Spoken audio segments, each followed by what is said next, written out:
Anil Jain sir आपके पास आएंगे, जो एक जवाब दिया है। अगर आप सरकार ने कहा है कि जो गे जज है वो अगर जाएंगे तो ठीक से निर्णय नहीं कर पाएंगे और उनकी जो पार्टनर है वो विदेशी है। उसके जवाब में कोलेजियम का कहना है कि डाइवर्सिटी आएगी उनके अपॉइंटमेंट से। तो क्या, किस डाइवर्सिटी की बात कर रहे हैं यहाँ पे कोलेजियम? क्या डाइवर्सिटी आएगी अगर गे एक जज जो है वो अपॉइंट होगा? जज तो जज है, चाहे वो फीमेल हो, चाहे वो मेल हो, या कोई और जेंडर जो बीच के जेंडर हो उसका हो। इसमें डाइवर्सिटी क्या की ये समझ में नहीं आ रहा है। आपको क्या लगता है इसमें?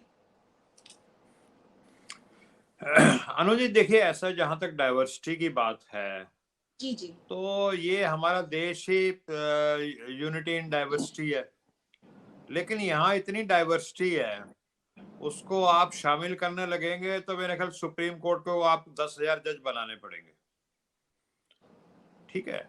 आप, क्योंकि हम लोग सोशल मीडिया पे भी देखते रहते हैं, सुरेंद्र दुबे जी भी देखते रहते हैं, और हम उन संस्थाओं को भी जा करके देखते हैं जो दलितों के लिए काम कर रही हैं, पिछड़ों के लिए काम कर रही हैं, आदिवासियों के लिए काम कर रही हैं, महिलाओं के लिए काम कर रही हैं।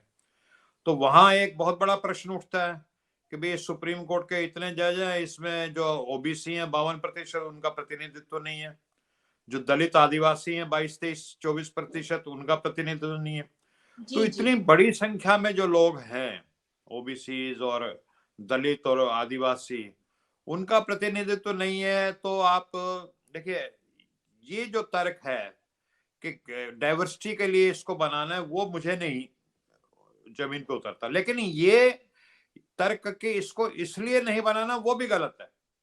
जी जी कि जी क्योंकि गे है, जब आप उस क्राइम मानते ही नहीं है तो फिर आप कैसे रोक सकते हैं?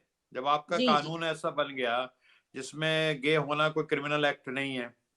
दूसरी बात आती है कि जी पत्नी जो या पार्टनर जो भी है विदेशी मूल का जी है। जी तो हम सब ने देखा है कि राजीव गांधी हमारे देश के प्रधानमंत्री रहे, उनकी विदेशी मूल की पत्नी थी, कोई प्रॉब्लम नहीं हुई। आप रोक देते, अगर कोई ऐसा कानून है उनको रोकते। प्रधानमंत्री तो बहुत बड़ा पद होता है। जी आज जो जी हमारे जो फॉरेन मिनिस्टर साहब हैं, जयशंकर प्रसाद जी, उनकी पत्नी जो है वो क्योको जो है वो जापानीज है। जी जी 3 बच्चे हैं उनके। और उससे कोई दिक्कत नहीं, फॉरेन मिनिस्टर तो बहुत अच्छा, कैबिनेट में उनका ऊंचा पानी नाम पिला है। दे बेटा। तो बिल्कुल सुप्रीम कोर्ट के जज का कोई पार्टनर गे वो विदेशी हो जाएगा, वो भी मुझे कोई तर्क नहीं। इसके पीछे कुछ और ही कारण लगते हैं। देखिए, जब संविधान निर्माताओं ने, और वो बहुत फ्रीडम स्ट्रगल से निकल के तपे हुए लोग थे, उन्होंने संघर्ष किया था, जेलें काटी थी, देश को आजाद कराने के लिए कुर्बानियां दी थी।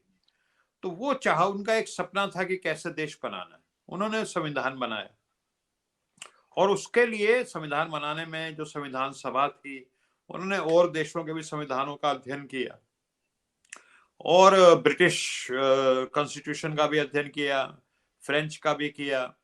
और अल्टीमेटली वो इस नतीजे पे पहुंचे कि भाई यहाँ पे 3 ऑटोनोमस बॉडी होनी जरूरी है। एक जी लेजिस्लेचर जी जिसको हम विधायिका बोलते हैं, एक जुडिशरी जिसको न्यायपालिका बोलते हैं, और एक ब्यूरोक्रेसी जिसको कार्यपालिका बोलते हैं, जो आईएएस वगैरह है। जी जी और उनकी ऑटोनॉमी बनी रहनी चाहिए, उन किसी एक का बाकी दो के ऊपर नियंत्रण ना हो।